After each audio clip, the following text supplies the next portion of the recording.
So Ryan gets flown out to LA by a friend. No one really knows who this guy is, but when he's in LA, he decides he's going to take a trip to Vegas. Rents a car, drives out to Vegas, and on his way back, he knows he doesn't have enough money for gas. So he calls his mom, calls a friend, gets some money, but still runs out of gas on this Highway 15 somewhere in this area on the way back to LA.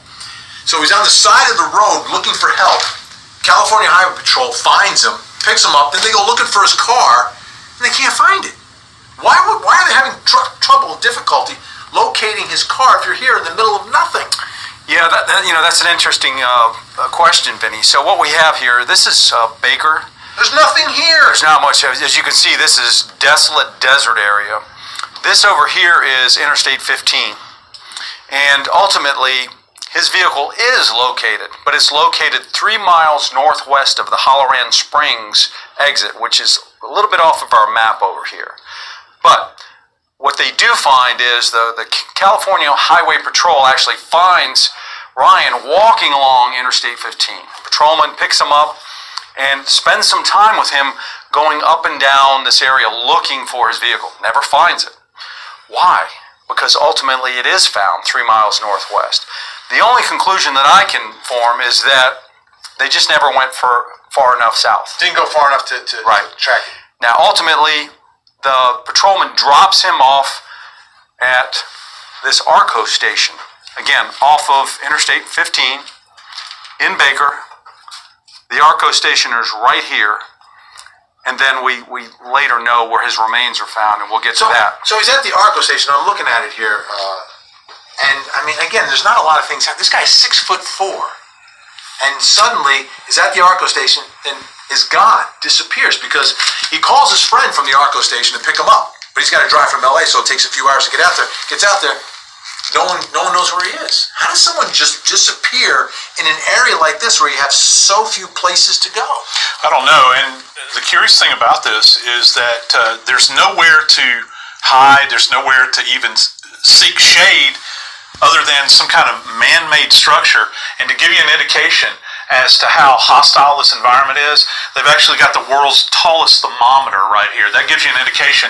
We're in the middle of the Mojave Desert here, right on the edges of what's referred to as Death Valley, probably one of the most inhospitable areas in the United States. In the summer? In the summer. Yeah, average temperature in July then, 108 per day. Wow.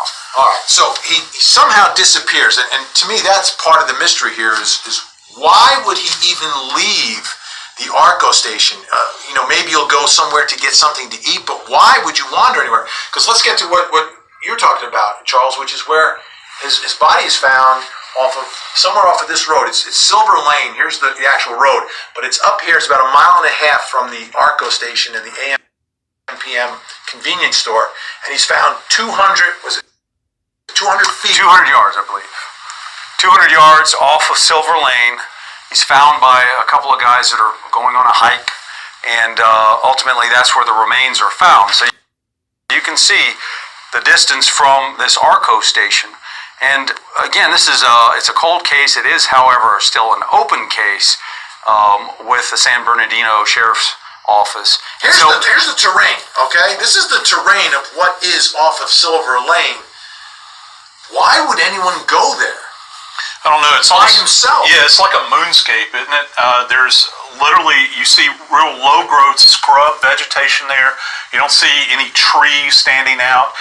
You're not going to find that kind of shelter in that kind of environment. I have to think that someone that was in their right mind would have the ability to say, hey, you know what, this is probably not healthy for me. I don't need to be out in this area.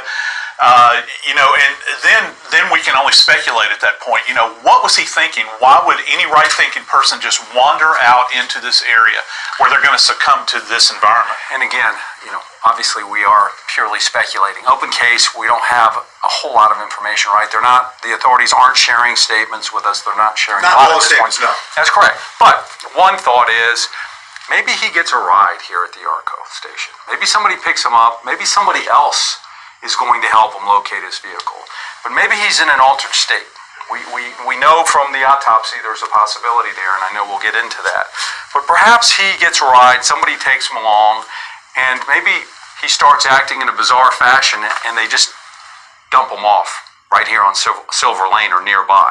That's one possibility. We just don't know if he has some sort of secondary contact with somebody else who also was assisting him in some fashion, and that maybe went wrong. You were mentioning 108 degrees, middle of summer, right? What if he walks this distance? You're walking a couple miles.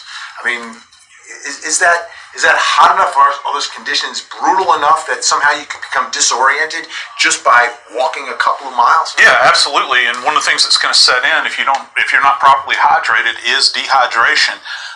When he was found clothed. He had shorts on, I believe. He had a shirt on. The remains did. There's no indication he had a hat on or anything like that, and there was no water containers near the body. But again, we're talking 2 months.